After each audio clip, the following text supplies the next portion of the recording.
Hello and welcome. I am Dr. Lara May, a clinical pharmacist specializing in functional medicine, as well as a certified yoga teacher and Reiki master. I run a truly integrative health coaching practice encompassing functional medicine lab testing, yoga and meditation, and a sprinkling of Reiki energy medicine. Join me here on Light Body Radio to break through your health plateau and come into alignment with your natural vitality.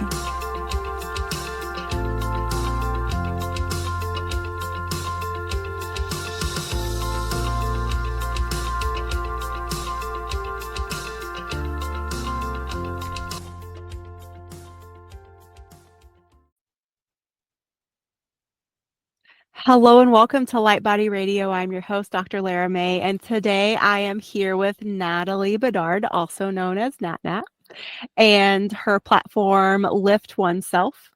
And she is a beacon of resilience and empowerment. And in 2019, she founded Lift OneSelf, offering profound energy healing services.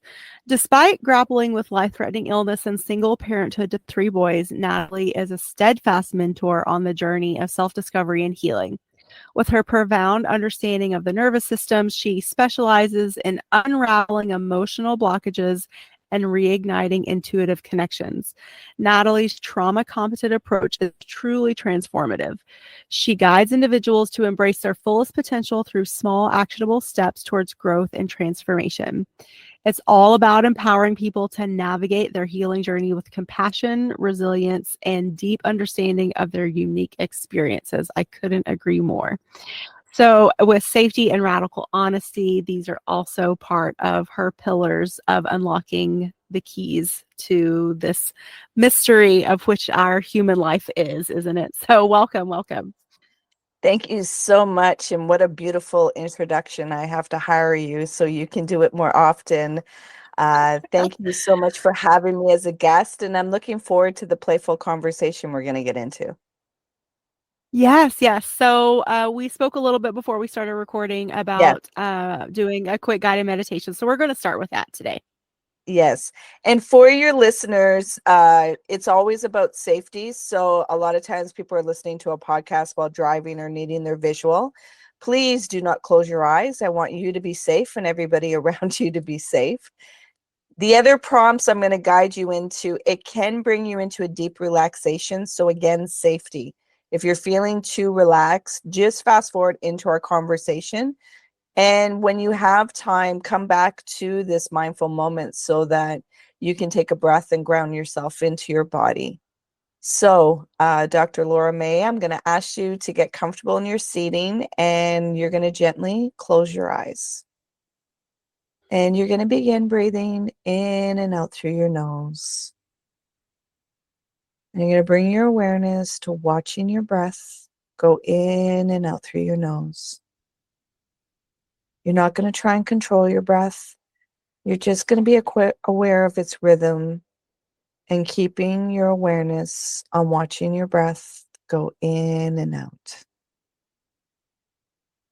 There may be some sensations or feelings coming up in the body.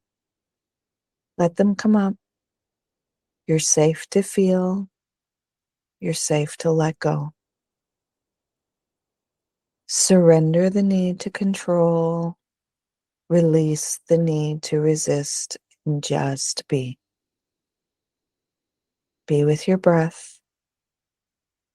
Drop into your body. Keeping your awareness on your breath. There may be some thoughts or memories that came up. Just gently bring your awareness back to your breath. Just keep your awareness on your breath, allowing yourself to see that I can focus on my breath and not be in those thoughts. It can be challenging, yet it's just always bringing the awareness back to your breath and dropping deeper into your body.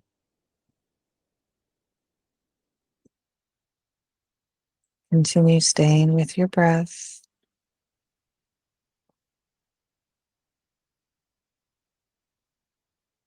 Now, while still staying with your breath at your own time and at your own pace, you're going to gently open your eyes while still staying with your breath.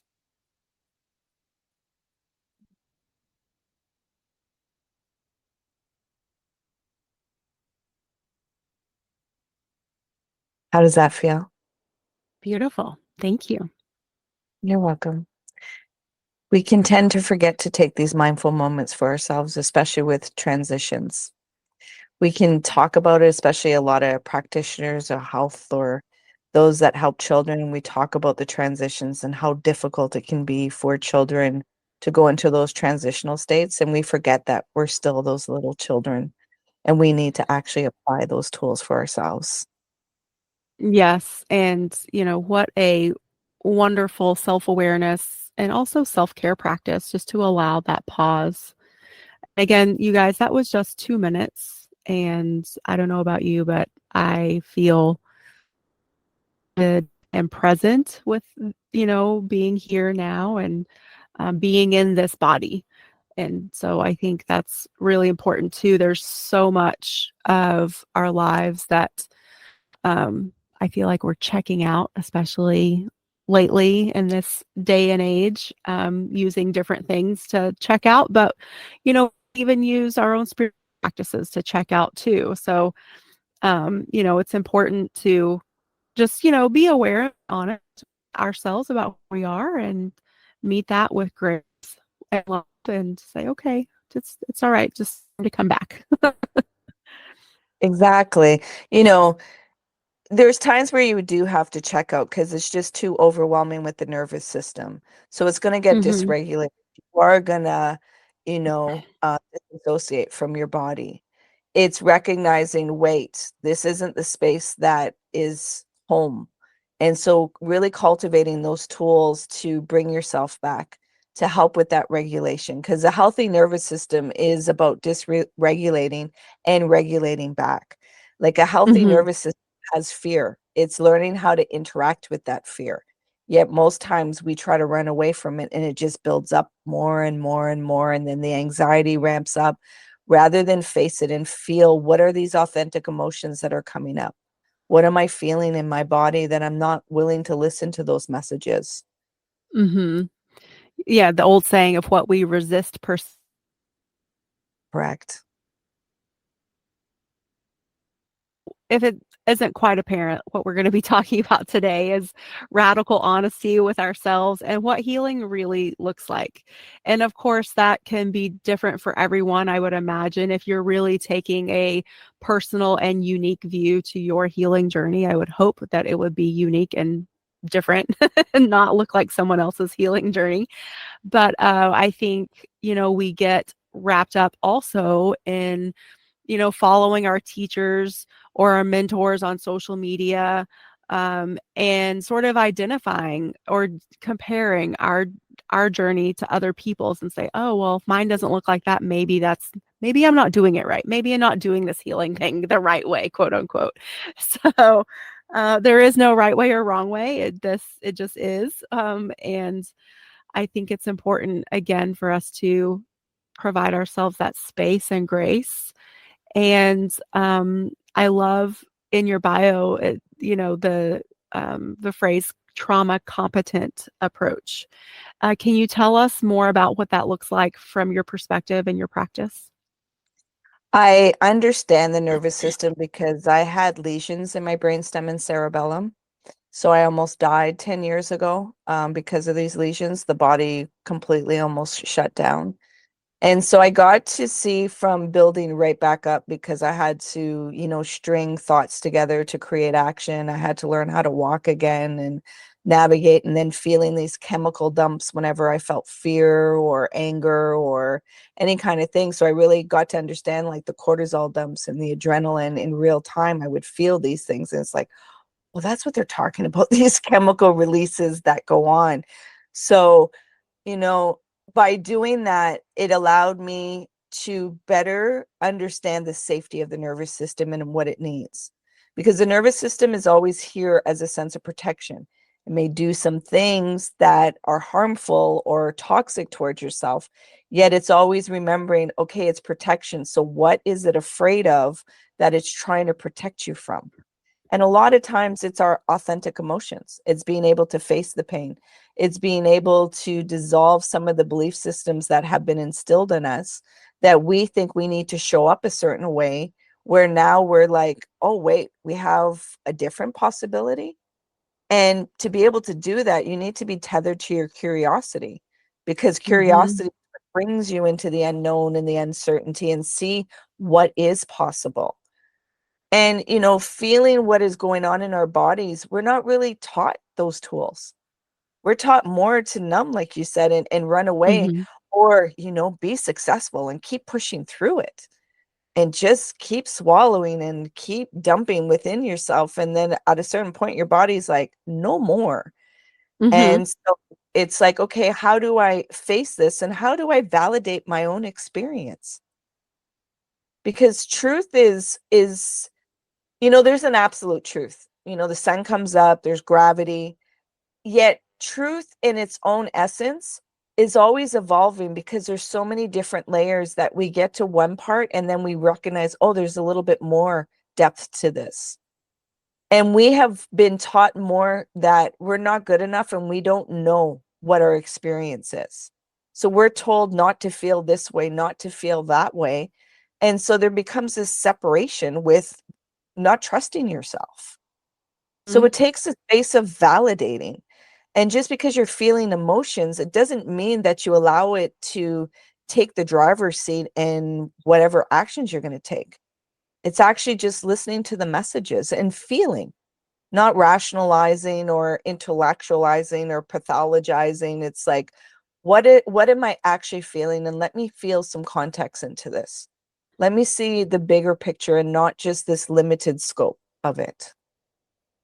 Right, and even allowing yourself to feel those uncomfortable emotions in a safe place, because, I mean, just by the nature that we've labeled some emotions as negative, they're not negative in and of themselves. They're negative because of, again, the lens and the context we've placed on them by our definitions, and maybe or by how they feel in our bodies when we feel them. And usually when we're feeling them, we're not in a safe place. And then by, again, that survival instinct, our brain, our body doing what it's meant to, protecting us. So we go into shutdown mode, usually, fight or flight. And then when we're represented with this emotion, that's what we remember both in our body and with our human memory. And so then we're in this cycle. So yeah, I love that. It sounds like this whole process is sort of unlearning that, unraveling that, providing a safe place to experience emotions, so that you can process them, and sort of, breaking this cycle that we find ourselves in. It's actually facing the nervous system. The nervous system has one function: don't die. That's our Hmm. humanness, that's our body. And if other people are spiritual, they understand, like, well, I'm not this body. I know I'm this energy and this presence, this consciousness that goes beyond that. Yet the nervous system has one function. And the not dying, it's based out of negative biases. So these emotions that feel negative are really in the activation of the nervous system, that it is subjective and it's like, this is a threat. So when you're feeling anger, we understand, if learn more, that it's a bodyguard, and it's a bodyguard of most times sadness, and then really the base of fear. And the fear is attached to your vulnerability. And a lot of times we haven't been harmed in our vulnerability. So it doesn't feel safe to be in that vulnerability. So these defense mechanisms come up and they feel very negative and dark, because it's in the activation of the nervous system. Yet when you start providing safety for the nervous system, it starts to unlock those defense mechanisms. And it's like, oh, we can be vulnerable. We can feel these authentic emotions and not the secondary ones or the mask or perceptions. And it's like, yeah. And like you said, it requires a safe, sacred space to be messy in that, because it's going to be messy, because you've never interacted with this energy in your body. So it's very overloading and it needs expression. Like I tell people, befriend fear and befriend anger and befriend your anxiety. And they're like, what? Those are awful things. And we're told not to be around those things. And it's like, Mhm. it's your biology. It's trying to give you some signals and messages. And if you're not facing it and honoring it, you're not getting to the undercurrents. It's not what's projected right at the beginning. It's the underpinnings. It's the undercurrent that you want to get to, that you haven't been able to flow in there, to allow a space to feel that. Mhm. Yes. Yes, yes. So, it's interesting. I'm sure it's different for everyone, but have you seen a theme in terms of what brings people to this point of finally choosing something different for themselves when faced with these emotions, or when, maybe they recognize a cycle or behavioral pattern and they're like, no more, I just literally can't keep doing this either to myself or within the relationship, or tell me about what you've seen throughout your work. Pain. It's always pain. Pain is the portal. And we have such an aversion to pain that we have all these medications and other substances to keep us away from the pain. And I get that, like it has a certain degree, yet we haven't been empowered to face the pain, the psychological, Mhm. the emotional, the physical pain. Ask the body, what is it, the signal that we understand now more that pain is very subjective and a lot of it can be very psychological. Yet to tell Mhm. somebody they're not in pain of what they're feeling is very harmful. It's Yeah, like, totally gaslighting. Yeah. yeah, it's like asking yourself, okay, well, what is the pain trying to signal to you? Well, it hurts. I understand that. Now go a little bit deeper. What is the hurt saying? Where is it? Interact with it. No, I don't want to. I just want to get rid of this. Well, you're trying to get rid of the symptom rather than get to the root. And it requires you to face and traverse and see the pain, go through that portal and that door. And some people, it just becomes too dense that, it pivots them. They just can't Mhm. bear it anymore. So it's that pain of portal. And when we avoid pain, we create all this suffering. And then we try to run away from it, only to see you end up right back at the same position. Like years of Right. may have passed by, but we know internally there's this spiral and here we come again. Like I thought I got rid of this experience. I thought I learned, and why energetically are the people changed, but energetically it still feels the same way. Well, it's like, have you gone through the pain of the portal? And sometimes the pain of the portal is being radically honest with ourselves and facing ourselves, accepting ourselves for who we are and not the persona or the mask that we have been creating to feel a sense of acceptance and belonging in the outside world. I understand that you said, like, giving ourselves a space to do it. It's also giving yourself permission. A lot of people forget that Mhm. they are the ones to give themselves permission, but they look for it on the outside, myself included. I've done this work, yet I still catch myself, oh, there you go, trying to get the validation, looking for that permission on the outside, where it's like, you got to do that for you, Nat. But it's Yeah. insidious. And that's why it's called inner work and it's a journey. And that's why it's called radical compassion, because when we forget to use the tools, we can be pretty harsh with ourselves and, oh, you should have known better. Where it's like, no, no, bring laughter, bring lightness to this, because our nervous system is very intelligent. It's very intelligent, very insidious, yet it's always, is there safety for it to dismantle, like to bring down the defense mechanism? Are you having some radical honesty? And then are you feeling? That's why I start with when people interact and I get clients, it's like, okay, we're going to start doing these breathing exercises to come into your body so you can start feeling and start giving some validation expression. It's like, oh, I feel this. Okay, go a little bit deeper. And that they have a safety that, okay, I'm not left alone with this. Because a lot of times when we were Mhm. young, we were left alone with these big emotions and we had no idea how to process this. And we needed another nervous system to co-regulate, because we don't know how Mhm. to regulate and soothe ourselves to bring down the dysregulation. So that's where I say the competent, where I understand, like, you could be trauma informed, yet are you holding the space to witness the pain in others without telling them it should be something different, allowing Right. them to find their journey and their tools. Oh, that's beautiful. I love that. Yeah, that's so true. I'm really hoping that with all this awakening and understanding that we're having in this generation, that that's being passed on to the new generation, and we're not screwing them up as much as I feel like we're like screwed up in the most beautiful, messy way possible. That Yeah. like giving the next generation more tools than we had for ourselves is my Well, hope. the big thing that's happening right now is, like, this world that I'm in and the world that I grew up in are two different worlds.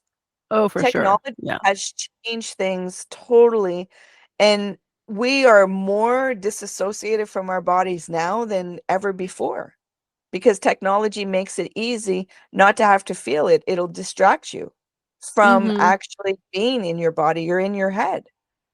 So it really takes the discipline to, you know, fight the addiction, because we understand technology impacts our dopamine receptors and we want to feel good. Yet, really starting to change the narrative, like, you're going to have to feel the discomfort to get back into your empowerment and your power, to better understand, are you in autopilot of your car, or are you actually driving it manually? Mm-hmm. And so better understanding this, yet not beating yourself up, because this is an industry that wants your attention.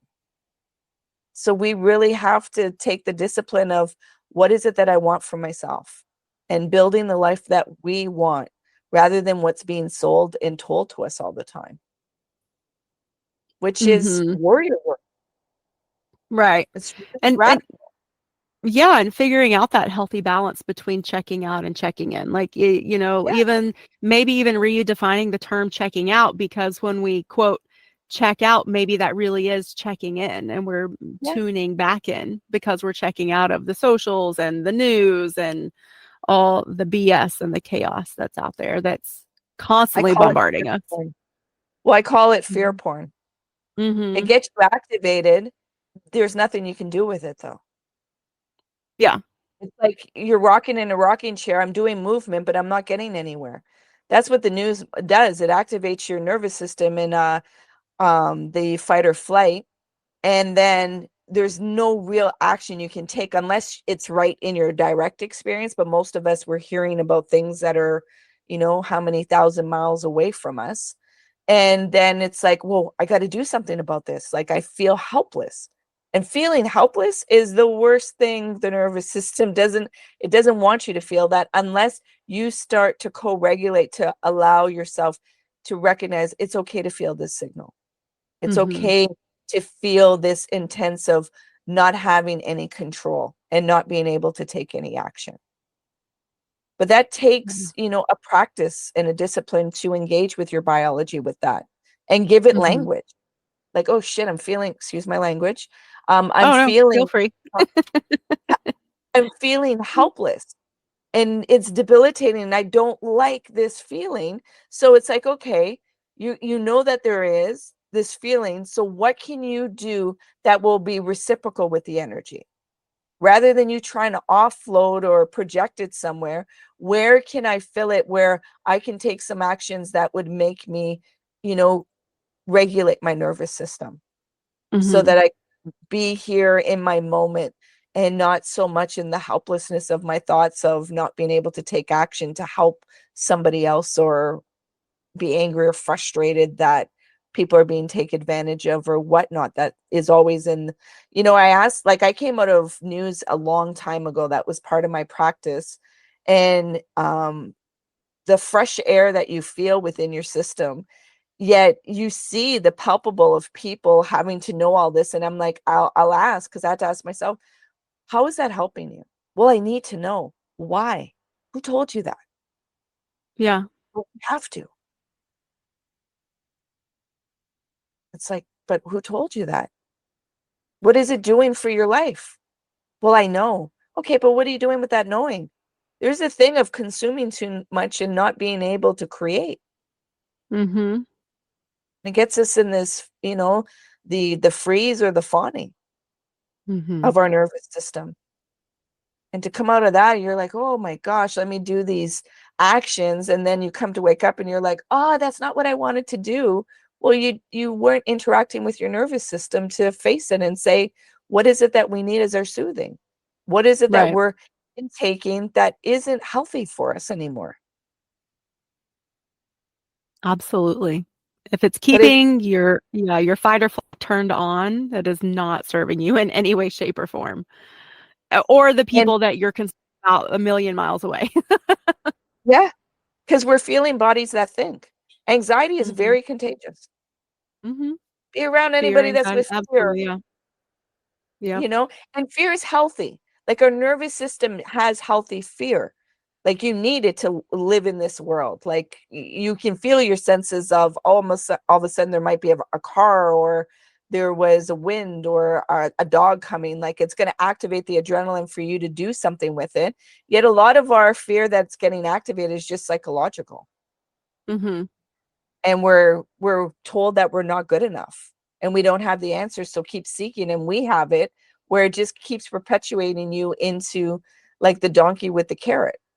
I'm going to keep running but I'll never arrive to this place, but I'm Mhm. going to lure you to think there's this arrival, like get the career, get the house, get this, get that, and then you get all that, and then all of a sudden you're like, okay, so I'm here, where's this arrival of safety and security? And it's like it's never there. But I did all this that you told me, and I would get this treasure box of security and safety. And it's like, life is impermanent. It's always going to be changing. And it's how are you going to ride the waves of that? But we're not taught that. We're taught check off the boxes and you will get your reward system. You'll get your safety and security. Right. I wanna shift gears a little, Yeah. because I found this page on your website, and your website is liftoneself.com. And there's a /insight. And so I was just poking around, and Yeah. actually the first thing that popped up I loved. So I want to ask you about it. It's a visual that says, when the mind and the heart are in conflict, it's always the liver that suffers. Yeah. Because Can we you talk usually more drink. about that? Yeah. Because we Hmm. usually, when we were young, whenever we had big emotions like sadness or anger, most times we were soothed through our mouth. We were given food or we were given a beverage or a soother to be able to soothe in that way. So we didn't get to engage with these emotions without that sensory.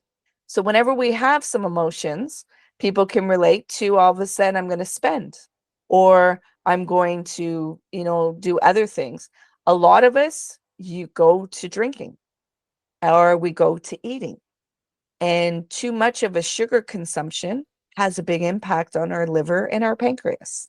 Hmm. Absolutely. So when we're not feeling our emotions, that's why the liver's going to suffer, because we're just going to swallow it rather than Yeah. feel it and process it. I mean, I love this perspective, and I absolutely agree with you. I also think it's so interesting that within the tradition of Chinese medicine, the liver is where a lot of emotions live, mainly the anger emotion. And so if you go to a Chinese medicine practitioner and they diagnose some liver congestion, then a lot of times they'll start asking about your anger. Like, what are you Mhm. angry about? What are you storing here?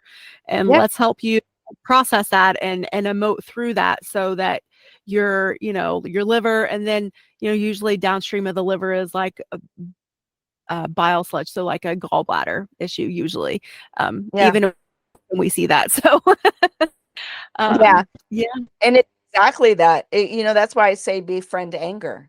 We have, Mhm. like you said at the beginning, where these negative emotions and we're not taught to interact with it and be able to engage. And it's like, well, anger needs some expression.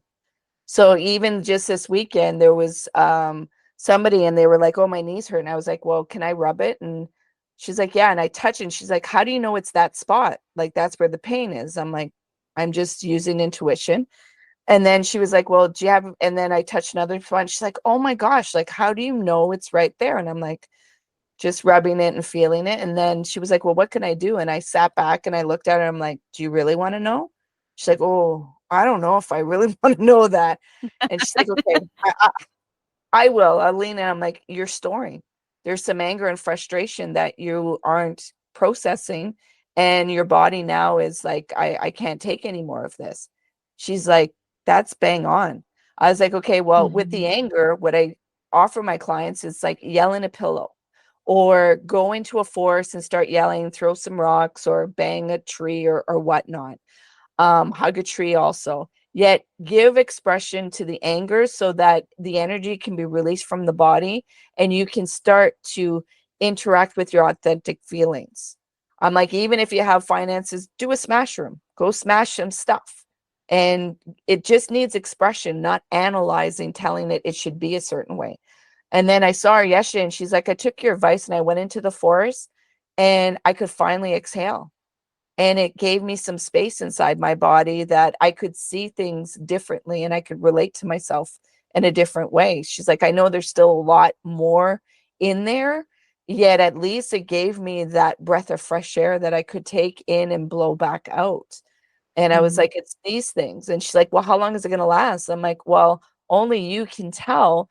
It's like it's always going to be there. It's recognizing I'm not going to shut you down anymore so that there's these big buildups and then I'm going to come and fix this. It's like, no, I'm going to be proactive of pausing and checking in daily and giving myself a space of expression, of releasing these energies and not intellectualizing that it has to be. It's like, this is part of being human.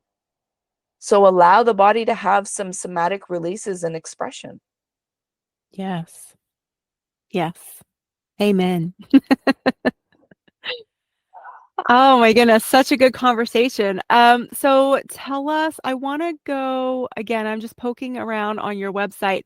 I love this page of insights, y'all. You got to go over here, liftoneself.com/insight. There's such good, juicy stuff on this page of your website. I love it. So tell us what's the process of getting to work with you? Is there like an intake or um, tell us about that? I do it like, sometimes people just hear me and they book right off of because I have the take action and just book because they hear and Hmm. they're like, I just want to work with you. Other times I have a free discovery call so people can just engage and hear what I have to offer and what it looks like. And then once after a session, I can kind of gauge, offer what it looks like. Yet at the end of the day, you are building this. I know a lot of times people will come to me, will tell me what to do and what does it look like? And it's like, no, I'm empowering you to start taking control off how am I going to build this tools? So some people want to deeply engage and really process some things. Other people want to take it slow because they still have to navigate through their real life of Hmm. responsibilities and mundane things and relationships or parenting or whatnot. So it's like, okay, let's interact and let's see what is the prescription you're going to give to yourself, because it's the empowerment of understanding how much can I engage with and also see where I might be avoiding too, where I need to be able to face these things, yet I provide a safe space that is possible and you have the capacity for this. Hmm. So those are the ways that I do it. I am in the midst of creating a course content so that we can do it in a group, because I know healing in a group and being able to have witnessing and having that connection helps to have that support. And I'm also in the process of writing my book of the journey of the lesions and what I discovered with the nervous system and giving those insights of, what I traversed. It was not a pleasant journey. And there was a lot of things Hmm. of, discovering and messiness, yet I have lived experience. So when people are reading my insights or they speak to me, they're like, where does this come from? Like, how does it just come bang on? And it's so relatable. It's so simplistic. And it's like, well, I've engaged with my lived experience and I wanted to simplify the language so people could feel it from the inside out, not looking from the outside in, and that they Hmm. can, have a curiosity with their biology and that they can validate their own experience, where some things they were told that they weren't to be this way or weren't to be that way, or their emotions were inconvenient, or all these things, where they can bring back their empowerment of, oh, I was just never given a space to co-regulate, a space Mhm. to better understand myself and use my biology in the best way that I could. Yeah. Well, beautiful. Congratulations on that work. That's, um, super brave work, I think, because I'm sure you're even learning more and more about yourself through that journey too of Yeah, of all the putting all time. the information. Yeah. So, I totally give props to you for that. And then, y'all too, I just want to also point out that she has an entire meditation page also on her website. And so there's, I'm just scrolling here. There's lots of meditations. They're anywhere from like 11 minutes to 30 minutes long, but most of them look like they're like 18 to 20, which is, I think, like the perfect container. You can even do that on a quick break from work. If some of us are still in that dynamic of, your 2:15s and 30 in your workplace. Exactly. So I love that. And yeah, so what else? Is there anything else? How do you want to wrap up today? What is the message that you want to end with? Well, also for your listeners, I have a 10-minute meditation that I created. So if they go to liftoneself.com/gift, GIFT, they'll opt in and then they'll get this 10-minute meditation. And I do some deep belly breaths so that they can come into the body, because, a lot of times why people find it challenging to meditate is because they were harmed in stillness or harmed in their body. So to come back into that, it feels like a visceral threat. So doing those deep belly breaths allows that energy and sensations to move around and have an openness so that you can ride the waves of regulating your nervous system. What I want to leave the listeners is, you are exactly where you're supposed to be. I know the world tells you you're not, and that you need to achieve and get somewhere, yet you are exactly where you are supposed to be. And to please remember to be kind to yourself, that you matter. And the journey of healing is a continuous one. And at the beginning, it may feel daunting, it may feel heavy, yet at a certain point, then you shift your perception of, oh, actually, this is the medicine that I need to feel tethered to my joy and feel alive and feel more depth, not just being superficial in my life.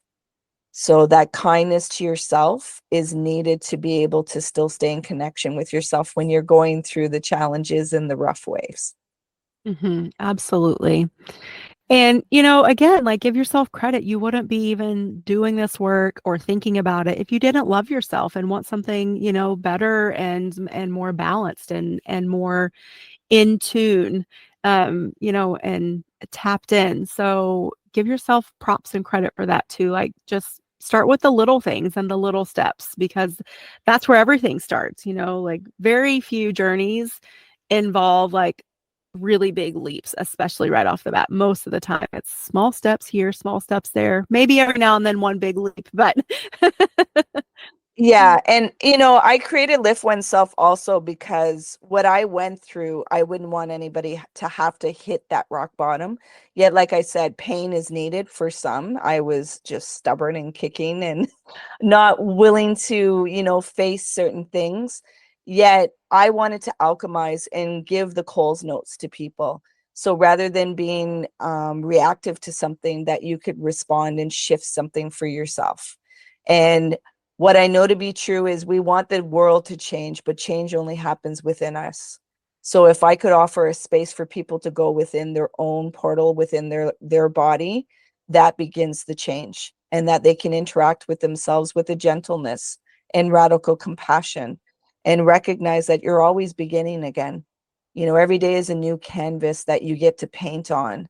And I understand that sometimes we've been told to really place blame and guilt and punishment rather than looking at the learning lessons and having some compassion and listening to the context of, why did you take these actions and what is the underpinning of it. So I love what Mhm. you just expressed of, be gentle and soft with yourself.